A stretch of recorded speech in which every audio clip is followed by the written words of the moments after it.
लाल बत्ती वाला पति वर्सेस बिजनेसमैन पति का प्यार।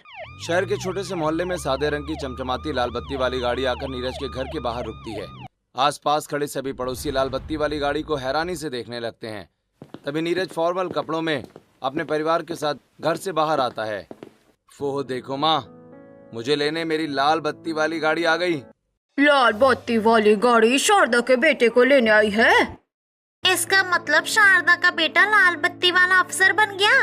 अरे वाह बेटा, तूने तो आज गर्व से मेरा सीना चौड़ा कर दिया। ये ले बेटा, दही शक्कर खाकर अपनी लाल बत्ती वाली गाड़ी में जा। ऑल द बेस्ट भैया। भैया, अब तो आप लाल बत्ती वाले बन गए। अब तो मैं जो मन में आए वो कर सकता हूँ ना। हाँ हाँ छोटे, तेरा जो मन करे तू वो कर। तेरा भाई लाल बत्ती वाला है अब। नीरज लाल बत्ती वाली गाड़ी में बैठता है और गाड़ी मोहल्ले से निकल जाती है। वहीं सभी पड़ोसने आपस में खुसुर फुसुर करने लगती हैं। थू थू थू थू, नजर मत लगा देना तुम सभी मिलकर। क्या खुसुर फुसुर कर रही हो आपस में? अरे शारदा बहन, हम क्यों नजर लगाएंगे? नीरज जैसे तुम्हारा बेटा है वैसे हमारा भी तो बेटा है। अब तो लाल बत्ती वाला ऑफिसर बन गया है। ये तो हमारे लिए भी बड़ी खुशी की बात है। खबरदार जो मेरे बेटे को अपना बेटा कहा। मेरा बेटा तेरे बेटे की तरह निकम्मा नहीं है। शारदा, ऐसा क्यों कहती हो?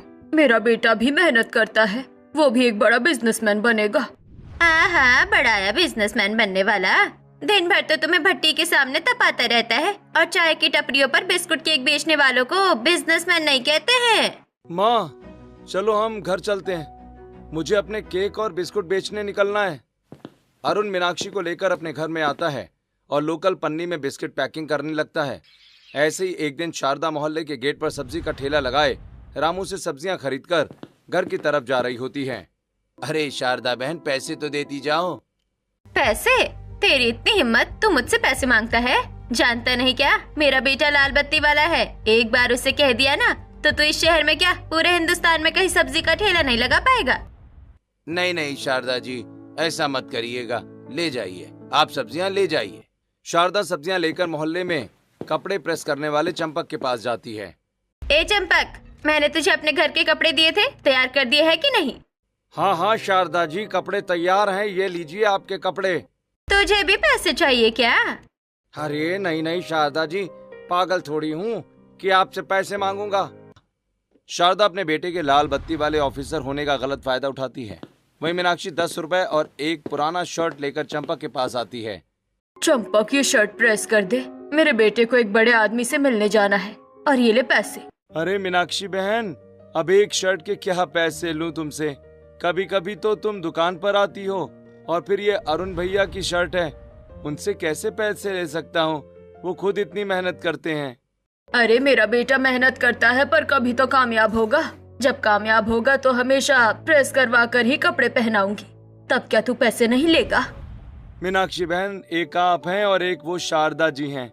बेटे की लाल बत्ती की नौकरी क्या लग गई, न जाने खुद को क्या समझने लगी हैं। इतना कहकर चंपक मीनाक्षी से 10 रुपए लेता है और अरुण की पुरानी शर्ट को अच्छे से इस्त्री करके मीनाक्षी को दे देता है और मीनाक्षी अरुण को इस्त्री कराई हुई शर्ट पहनाती है।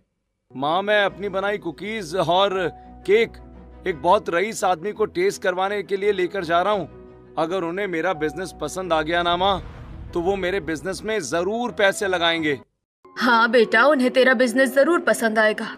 अरुण अपने बिस्किट और केक के सैंपल लेकर शहर के एक जाने माने रईस आदमी धनंजय के ऑफिस पहुंचता है और अपने बिजनेस के बारे में बताता है। नहीं नहीं, मैं लोकल ब्रांड्स में पैसे नहीं लगाता हूँ। मैं सिर्फ ग्रो हो चुकी ब्रांड्स में ही पैसे लगाता हूँ। सर, ग्रो हो चुकी ब्रांड में तो हर कोई पैसे लगाने को तैयार ही है। एक बार आप मुझे सपोर्ट करके देखिए, मैं वादा करता हूँ आपको निराश नहीं करूंगा।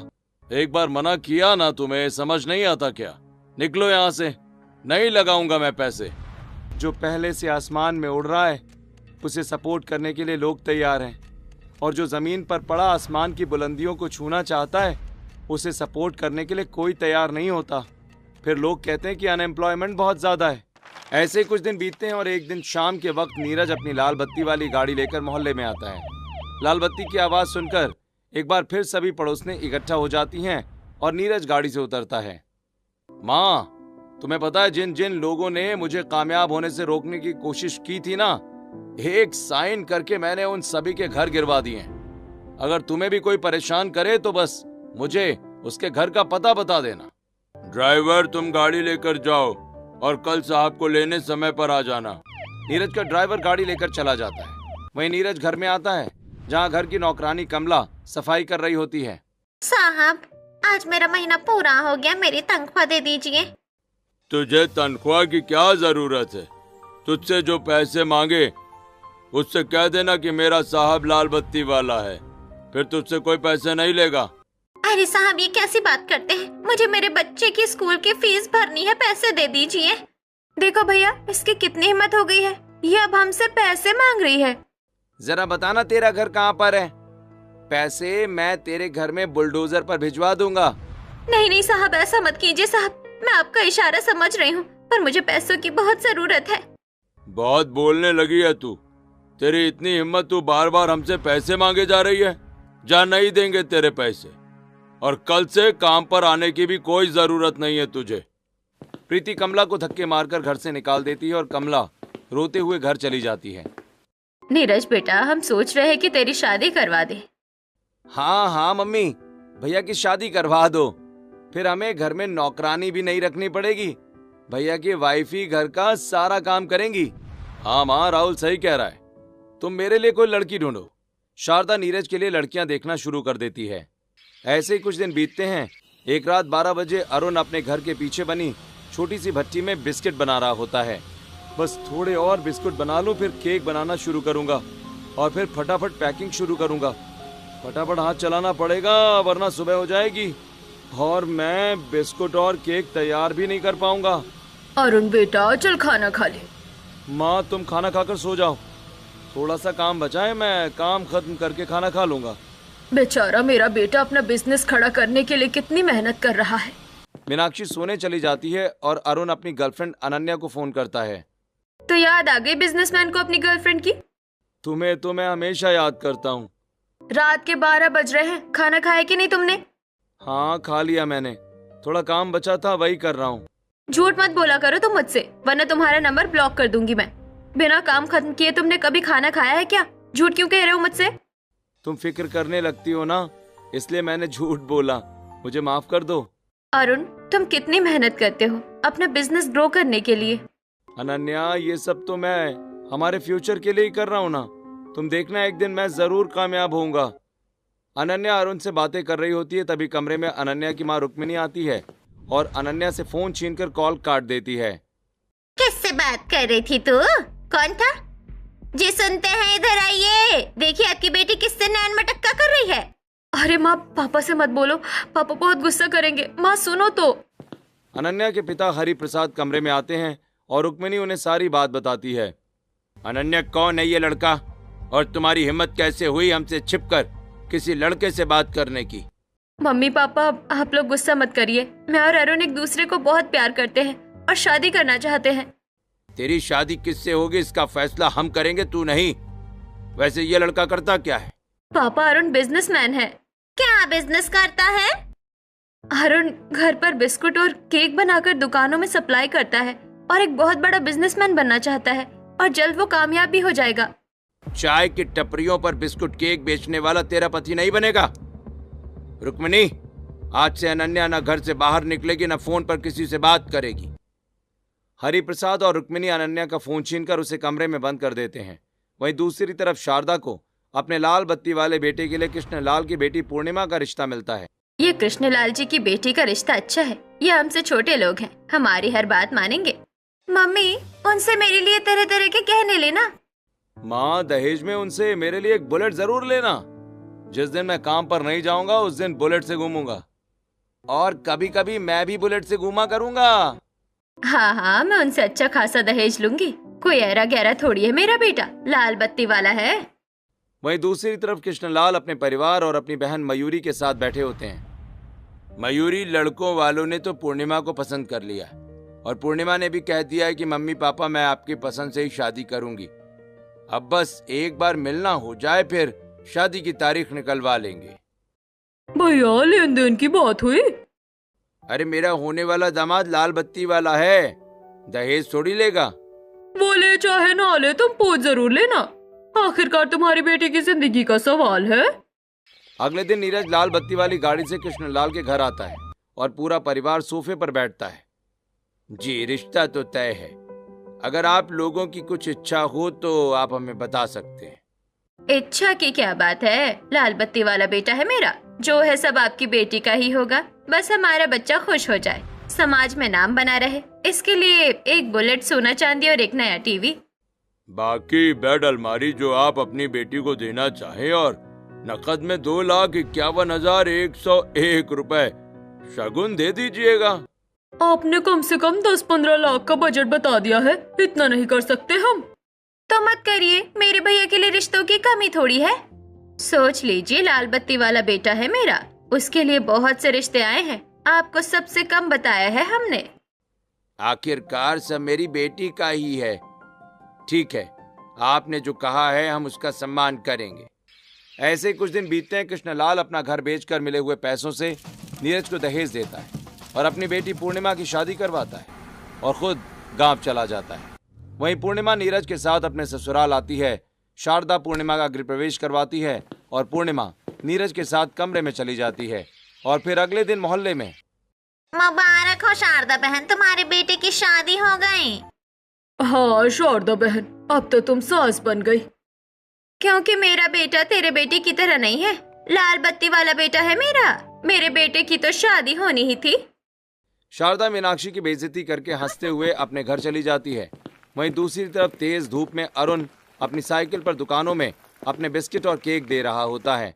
तभी अरुण के फोन पर एक अननोन नंबर से कॉल आता है। दूसरी तरफ दुल्हन के जोड़े में अपने कमरे में तैयार अनन्या होती है। हेलो अरुण, मैं अनन्या बोल रही हूँ। अनन्या, ये किसका नंबर है और तुम्हारा नंबर इतने दिनों से स्विच ऑफ क्यों है और तुम कॉलेज भी नहीं आ रही हो? अरुण, लास्ट जब हमारी बात हुई थी उसके बाद मम्मी पापा ने मुझे पकड़ लिया था और उन्होंने मेरा फोन छीन लिया था। और अरुण, मेरे मम्मी पापा आज मेरी जबरदस्ती शादी करवा रहे हैं। मेरे घर पर ही मेरी शादी है, ये शादी मेरी मर्जी से नहीं हो रही है। अनन्या, मैं ये शादी नहीं होने दूंगा, तुम सिर्फ मेरी हो। अरुण अपनी साइकिल एक चाय की दुकान के पास रखकर तुरंत अनन्या के घर पहुंचता है, जहां पूरा घर फूलों से सजा होता है और शादी की हलचल होती है।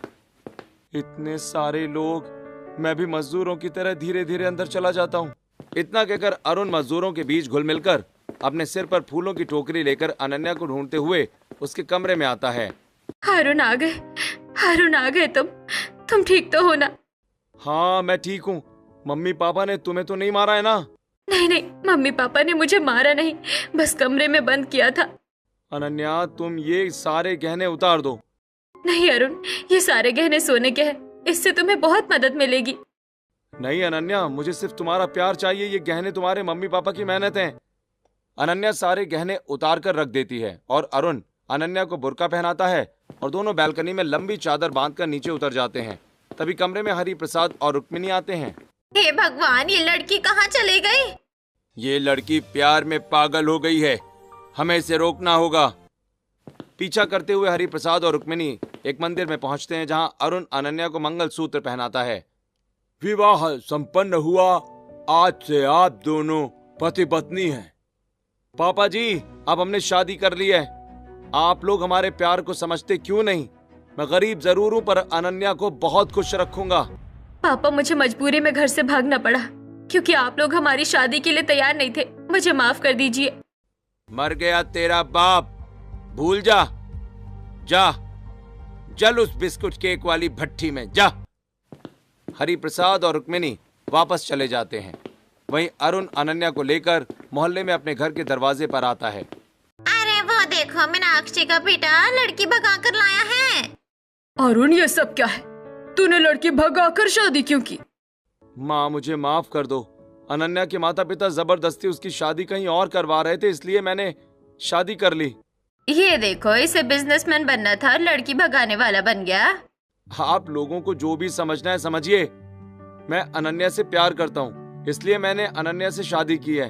ये तरीका गलत है या सही मुझे नहीं पता, बस इतना पता है कि मैंने अपने प्यार का साथ नहीं छोड़ा। मीनाक्षी अनन्या का गृह प्रवेश करवाती है।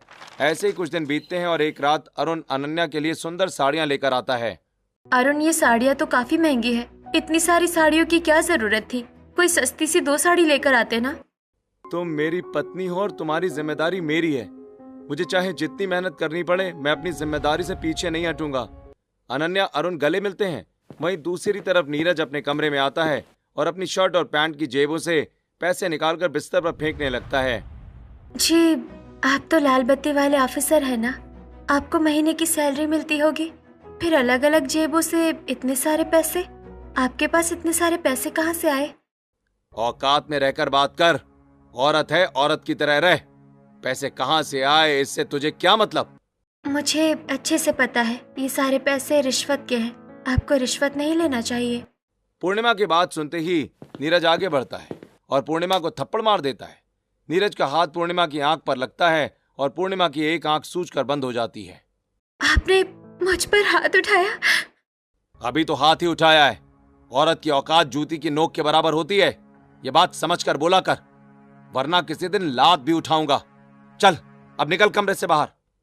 इतना कहकर नीरज धक्के मारकर पूर्णिमा को कमरे से बाहर निकाल देता है। पूर्णिमा कमरे के बाहर बैठकर रोने लगती है। ऐसे ही रात बीतती है। अगले दिन पूर्णिमा सन ग्लास पहने मोहल्ले में सब्जी बेच रहे रामू के पास जाती है। भैया, बैंगन कितने के दिए? अरे अरे, आपसे थोड़े पैसे लूंगा। आपको जो सब्जी चाहिए वो आप आराम से ले लीजिए। तभी वहां अरुण और अनन्या आते हैं। अरे आप तो वही लाल बत्ती वाले की ही बीवी है ना? आप घर से बहुत कम बाहर निकलती हैं। आपको देखकर अच्छा लगा। वैसे आपने सनग्लास क्यों पहना है? मेरे लाल बत्ती वाले पति ने लिया है। तेरे पति की तरह निकम्मा निठल्ला तो नहीं है मेरा पति कि मुझे कोई गिफ्ट नहीं देगा। और देख रही है ना बाहर कितनी तेज धूप है, मेरे चेहरे और आंखों पर धूप ना लगे इसलिए इन्होंने मुझे ये महंगा सनग्लास गिफ्ट किया है। इतना कहकर पूर्णिमा सब्जियों का थैला लेकर वहां से चली जाती है। होगा तेरा पति लाल बत्ती वाला, मेरा भी पति बिजनेसमैन है। अनन्या कुछ सब्जियां खरीदती है और अपने घर लौट आती है, जहां पसीने से लथपथ अरुण भट्टी के सामने बिस्किट पैक कर रहा होता है। अरुण तुम हटो, मैं ये काम करती हूँ, तब तक तुम थोड़ा आराम कर लो। अरे नहीं नहीं, इतनी गर्मी में तुम परेशान हो जाओगी। गर्मी में मैं परेशान हो जाऊंगी और तुम जो परेशान हो रहे हो उसका क्या? हटो हटो, मुझे करने दो। नहीं नहीं, बिल्कुल नहीं, मैं तुम्हें यहाँ काम करने के लिए थोड़ी ना लेकर आया हूँ। करने दे बेटा, जब तक एक मर्द के पीछे औरत की मेहनत नहीं होती तब तक मर्द कामयाब नहीं होता। अच्छा ठीक है, पर सिर्फ आज एक दिन तुम ये काम करोगी, फिर दोबारा ये काम करने की जिद नहीं करोगी, ओके? क्योंकि मैं नहीं चाहता कि इतनी गर्मी में भट्टी की तेज आंच में तुम्हारे हाथ पांव झुलस जाएं। ठीक है पतिदेव, मंजूर है मुझे।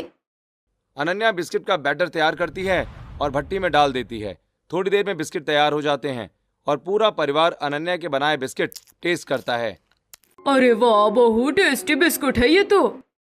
सच में अनन्या, ये बिस्किट तो काफी टेस्टी हैं। मेरे बिस्किट से भी ज्यादा टेस्टी हैं। ये बिस्किट तो बाजार में और भी ज्यादा अच्छे चलेंगे। अरुण, तुम इतनी मेहनत करते हो सिर्फ अपना ब्रांड बनाने के लिए, और यही तो एक छोटी गलती करते हो। ब्रांड बनाने की जगह तुम चाय की टपरियों पर बिस्कुट बेचते हो।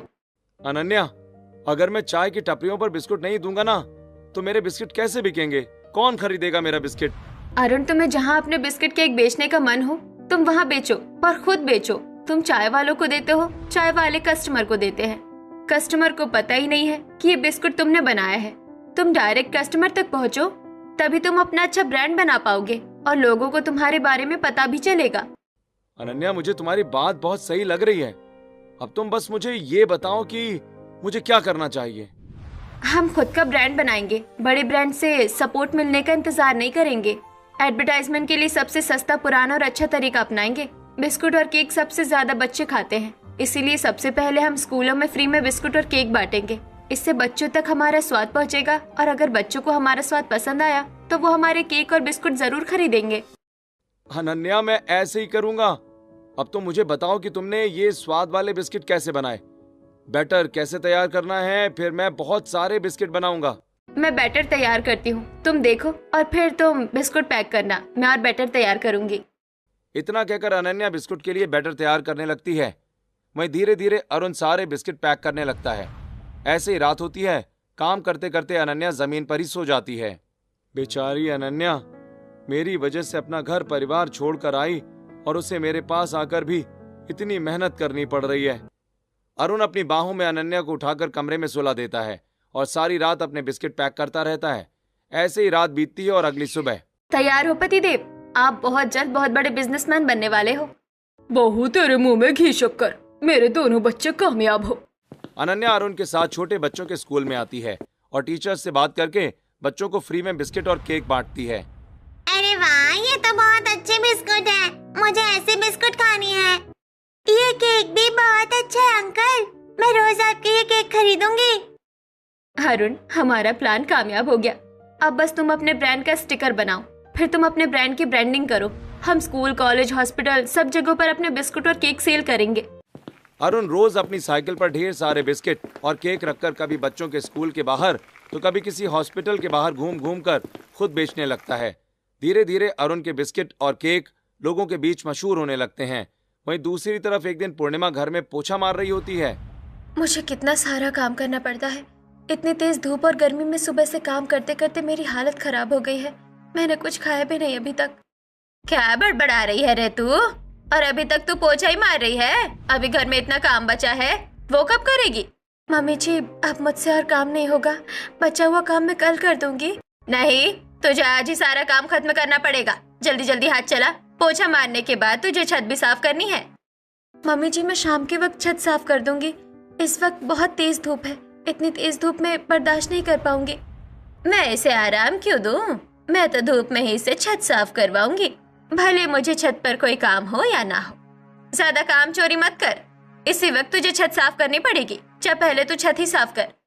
शारदा पूर्णिमा को कड़कड़ाती धूप में छत साफ करने के लिए भेज देती है, जहां तेज धूप में छत साफ करते करते पूर्णिमा का पूरा चेहरा काला पड़ जाता है।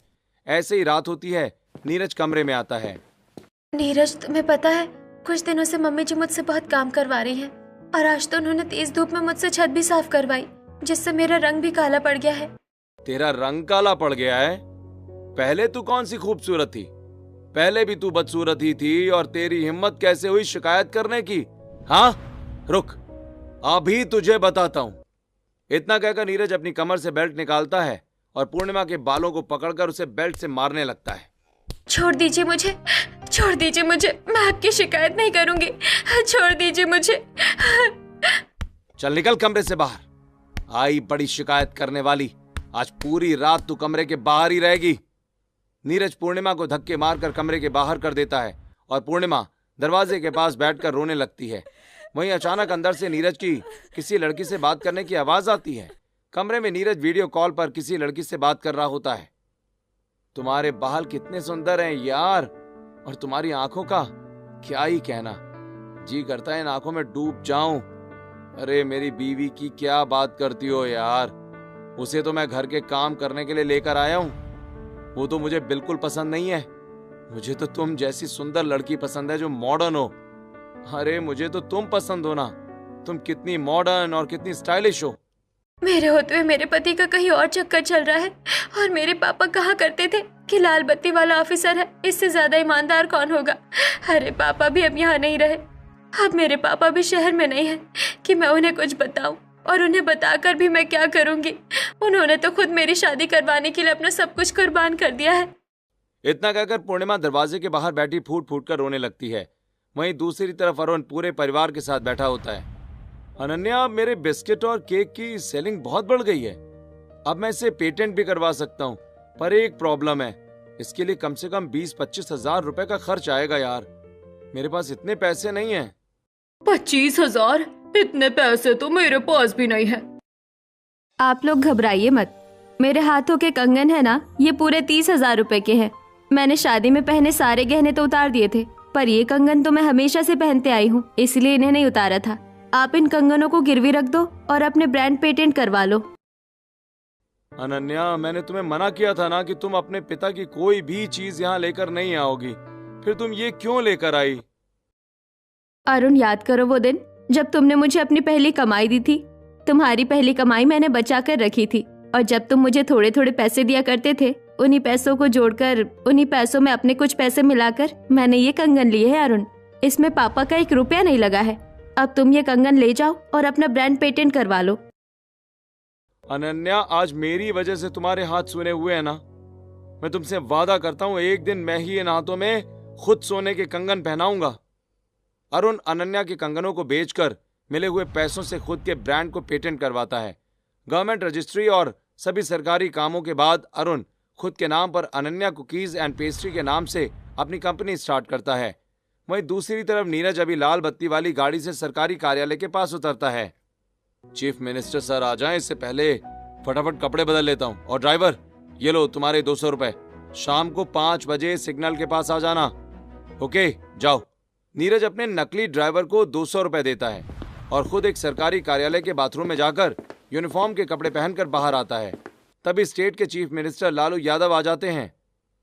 नीरज वाह, आज मेरी कहाँ कहाँ अपॉइंटमेंट है? सर, आज आपकी लंच के पहले 3 अपॉइंटमेंट हैं और लंच के बाद 2। ठीक है ठीक है, अपॉइंटमेंट वाले लोग बाद में मिलेंगे, पहले जरूरतमंद लोगों को एडिट करके अंदर भेजो।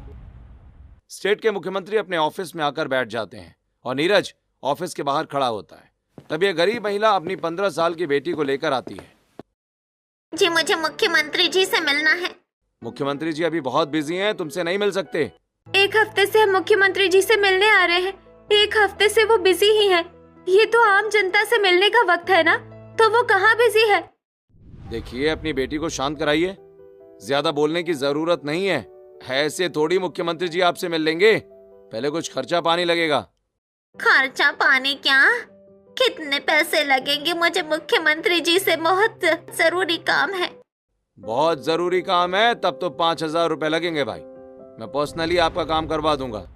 भैया, आप मेरा काम करवा दीजिए मुख्यमंत्री जी से। ये लीजिए, मेरे कंगन रख लीजिए। मेरे पास 5000 रुपए नहीं है।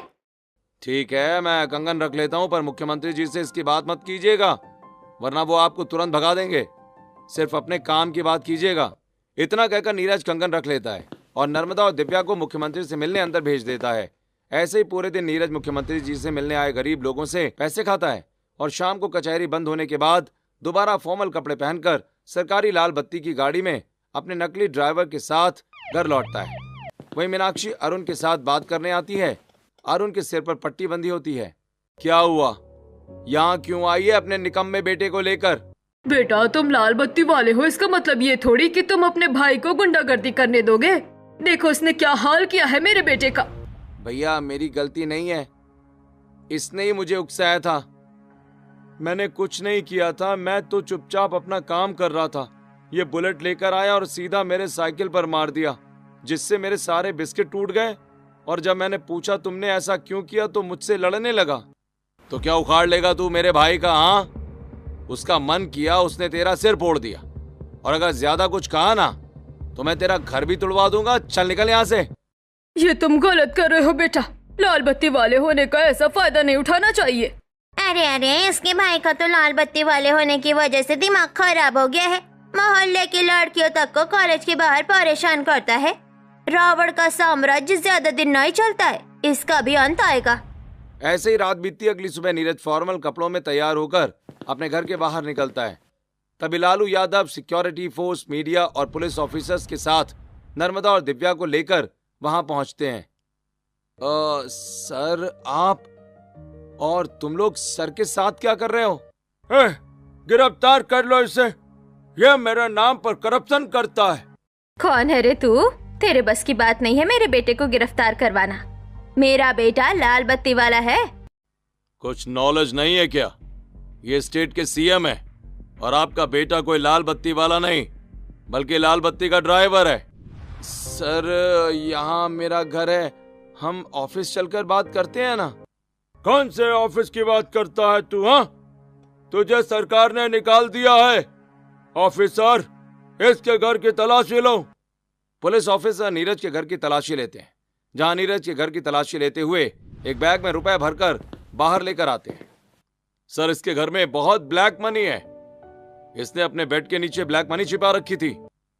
सर, पुलिस, मुझे छोड़ दीजिए, मुझे जाने दीजिए सर, मैं सारे पैसे वापस कर दूंगा। हाँ सर, अभी। तभी एक महिला पुलिस पूर्णिमा को लेकर बाहर आती है। पूर्णिमा के दोनों आंखों पर चोट के निशान, गालों पर थप्पड़ के निशान और पूरे शरीर में बेल्ट और लाठी डंडों के चोट के निशान बने होते हैं। सर, इस दरिंदे को बिल्कुल ना छोड़िएगा। ये देखिए, इसने अपनी बीवी का क्या हाल किया है, ताकि ये कहीं सच ना बता पाए। ये देखते ही सभी पड़ोसी खुशी में नीरज, शारदा, रामलाल, राहुल और प्रीति को घसीटकर घर से बाहर निकालकर मारने लगते हैं। वहीं महिला सशक्तिकरण वाले भी आ जाते हैं। महिला सशक्तिकरण वाले शारदा और रामलाल को चप्पलों की माला पहनाकर मारते मारते पुलिस स्टेशन लेकर जाते हैं। सब बर्बाद हो गया, अब मैं कहाँ जाऊँ?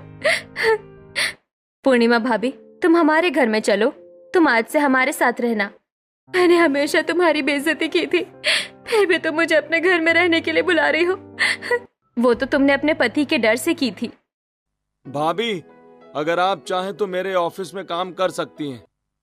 फिर अरुण अपनी चमचमाती गाड़ी में अपनी माँ और अनन्या के साथ बैठता है और एक इवेंट में आता है जहां अरुण का नाम अनाउंस होते ही अरुण मीनाक्षी और अनन्या के साथ स्टेज पर आता है।